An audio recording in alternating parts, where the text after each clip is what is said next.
Well, comedian Dave Chappelle was attacked on stage last night in Los Angeles. It's a horrendous example of how comedy is coming under threat to the point that performers are literally now in fear of their lives.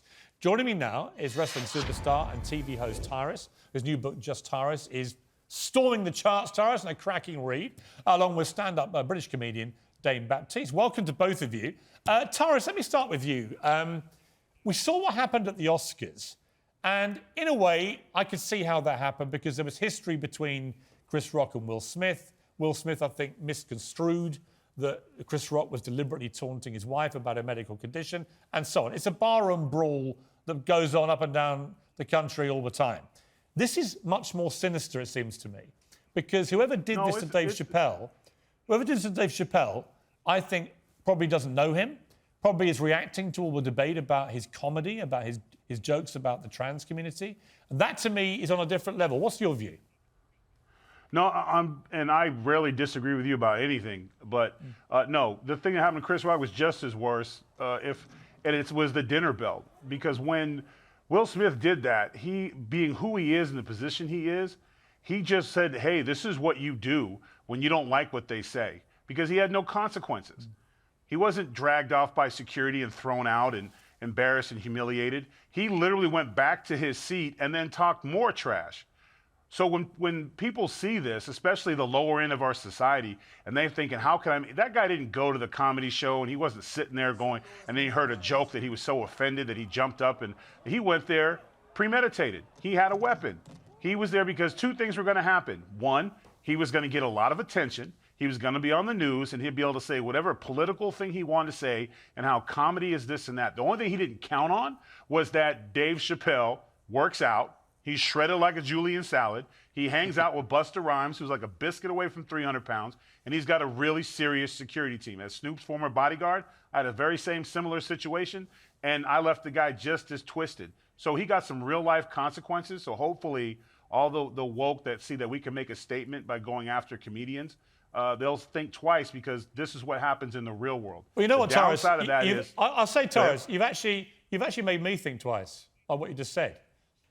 You've made me rethink what I think about the Will Smith, Chris Rock thing, because I was a little bit, not defensive of Will Smith, but I was understanding. But in terms of the precedent that it's set, I think you make a very good point.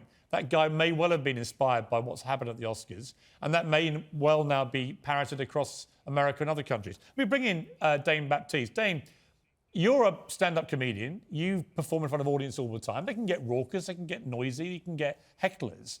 But when you see somebody of Dave Chappelle's stature, I think he's one of the great comedians in the world today, if not of all time. When you see someone like him attacked by somebody with a replica gun which had a spring-up knife in it, and literally could have killed him, what made you think about that? What's your view about that? What happens now next time you go out in front of an audience?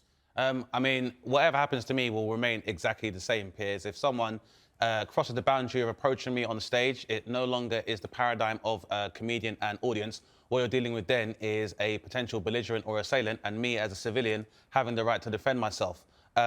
With that being said, I am not somebody who is adverse to the plight of the trans community or the transgender community, but at the same time, I think anyone who has taken the time to build context of Dave Chappelle and his narrative would understand that he has made it a point of principle, artistic principle, to hold America and the Western civilization under a microscope and examine various groups. And I think he does that from the position of fool.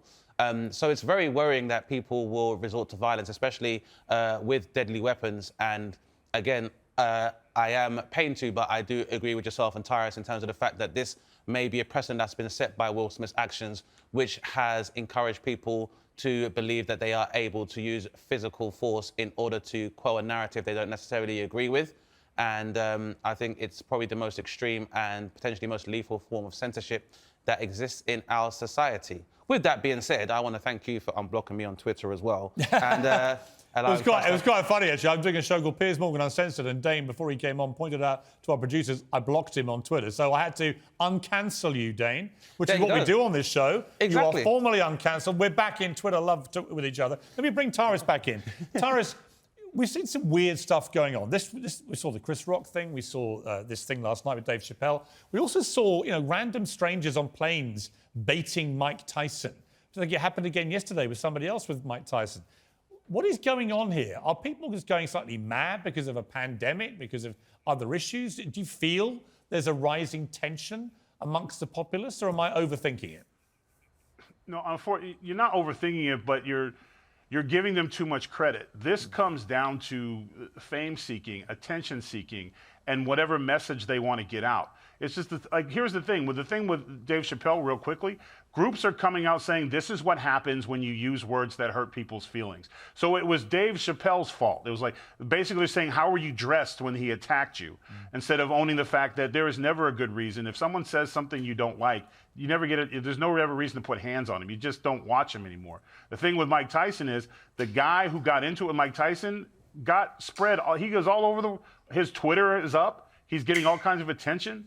So, they're targeting celebrities, especially it looks like they're targeting black celebrities, like brothers, we getting targeted because anything we do to them, they end up being the victim. Yeah, but Dane, in terms of comedy itself, is there a line? People say to me, well, Piers Morgan Uncensored, is there a line you won't cross on the show? Are there things guests could say? Are there jokes they could tell which would cross a line? I think there is a line. I don't think anything is acceptable. If you incite death threats against people, if you incite violence against people, I think that crosses a line. But as a comedian, you referenced there Dave Chappelle's material about the trans community. I don't think he does it from a place of hate at all. I don't think he's transphobic. I think he's talking about issues that have been raised very publicly in the trans world, which I think should be openly debated. But, are you suggesting that in some way when you say that there are things that are off limits in terms of topics rather than direct threats of violence? I don't think there should be any topic that's necessarily off the table for a comedian, but I think it's important for people to remember that as a comedian, you are taking the position, arguably, of a fool, so to speak, and so and as an artist, your work is always dynamic. So even if Dave Chappelle does make a statement that does appear to be incendiary towards a particular minority group, that doesn't necessarily mean that he's condemning them or he's ratifying any violence or marginalization of said group. He is always open to be able to go back and revisit his material with the more knowledge and information he receives from that particular group. But I think the problem is that we are now living in a time where the bipartisan political spectrum has failed us. We're not able to find ideologues and politicians that we can necessarily trust. There's a lot of duplicity amongst that. So people look to other people with platforms. And unfortunately, as a result of which, because comedians and comedy as an art form does tend to feature as an honest form of politics, it means that we are now being singled out as focal points for anybody's kind of angst or issues. Taurus, I don't want to let you go without giving you a plug for your book, which is roaring up the charts on Amazon. I saw your tweet today. Congratulations on that. Very quickly, what's the title of the book and what's it about? The name of the book is Just Tyrus, a memoir, and it's just basically about all the jobs I've had and been fired from. So it's a lot of stories of how you take failure and you turn it into something else, and how you transition from one to the other. And that's my story, and I'm sticking to it. Well, it's storming the charts. I can't wait to read it. Great to have you on the show. Thank you very much, Taurus. Always a pleasure, sir. It's an honor, and I'm glad you're back. The honor's mine. And thank you also to Dave Baptiste. Thank you for having me, Piers.